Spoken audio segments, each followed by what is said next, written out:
monde, aujourd'hui je vais vous présenter La Grande Bible des Fées, un livre de Edward Barksky. Je sais pas vraiment si je dis bien son nom, désolée si j'ai pas dit bien le nom. Du coup, ben voilà, c'est pas vraiment un livre, c'est plutôt une Bible. Et je veux d'abord, pour commencer, vous dire que en ce moment je fais pas beaucoup de vidéos, c'est parce que j'ai un problème avec mon application pour faire les montages de vidéos. Chaque fois que je fais une vidéo, je prends du temps à la faire, et puis après je fais les montages, et puis il veut pas l'envoyer, et ça c'est hyper chiant. Et du coup, je suis assez vénère, et j'espère que celle-là j'arriverai à l'envoyer. J'essayerai de faire les montages, et puis si je vois que ça fonctionne pas, et ben je l'enverrai comme ça. C'est un peu moins sympa, mais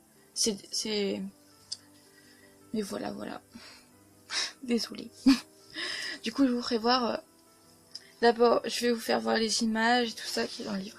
D'abord, la première page, elle est comme ça. Du coup, on a 4 petits dessins de fées qu'on retrouve dans le livre. C'est assez flou, là. C'est flou. Du coup, c'est un petit peu doré. Sur le côté, on a ça. Et derrière, nous avons le résumé avec cet encadrement trop mignon.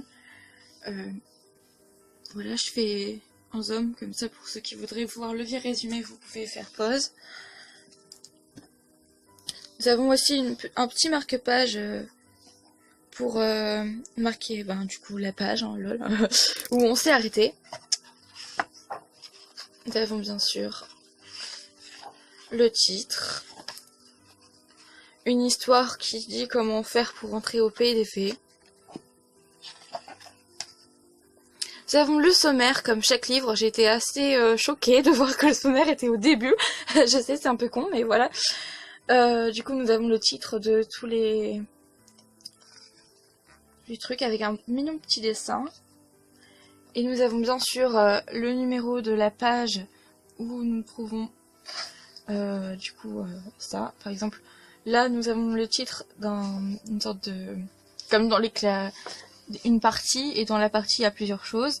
Du coup, il y a la naissance des fées, la communauté des fées, la table des fées, la danse des fées, la géographie des fées, la reine, loi et construction politique, la croyance théorique, les fées marraines, les fées amoureuses, les fées de la nature et des éléments, et les fées animales.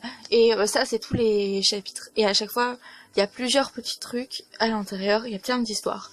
En fait, dans la Bible, il regroupe en fait tous les auteurs et tout ça qui ont fait quelque chose, qui ont écrit leurs romans et qui sont faits en rapport avec les fées. Du coup, je sais pas s'il y a vraiment tout, mais à mon avis, il y a tout, car c'est assez complet. C'est un livre très complet, très sympa, pour tous ceux qui aiment justement le petit peuple féerique et tous les gnomes et tout ça. Ah, il y en avait d'autres. Il y a le calendrier magique des fées, la fée du zodiaque, les fées du zodiaque, désolé, les invocations, les petites fées des je sais pas vraiment comment dire, regardez. Il y a la fée des vins dans les jardins des Fridor, et la constellation avec le dieu Pan. Pour le dieu Pan, le fameux dieu Pan. Voilà, avec un petit dessin encore. Et les illustrations font vraiment joli. Hein. Il y a la geste... Hein Ah, la jeunesse des fées. Désolée, là, j'ai eu une panne. L'évangile selon Titania. Du coup, Titania, c'est la reine des fées. L'évangile selon Viviane, je sais pas c'est qui ça. L'évangile selon Morgane. À mon avis, Morgane, c'est la fille, la fée dans le roi Arthur. La méchante fée, là. Voilà, c'est violent, la méchante fée. Du coup, je vous fais voir vite fait les dessins. Il y a juste un inconvénient que j'ai à vous dire. C'est que du coup, par exemple, là, nous avons tous les mois, à part un seul. Je sais pas pourquoi, ils l'ont exclu. Ils ont dit, non, on veut pas de toi. En fait, il nous manque l'avril. Je sais pas pourquoi il nous manque le avril. C'est un peu con. Pourtant, il n'y a pas de page arrachée. Je me demande bien pourquoi. Regardez. À la fin, là, on a une sorte de petit truc où on a tous les mois. Et là, sur le côté, nous avons bien avril. Mais c'est pas pareil. Il nous explique des choses dessus, mais on n'a pas la fée et tout ça. J'étais un petit peu déçue, mais c'est pas grave. Je trouve que sinon, je trouve que le livre, il est un peu cher, mais il vaut le coup pour le prix, car c'est un livre hyper complet, avec tous les...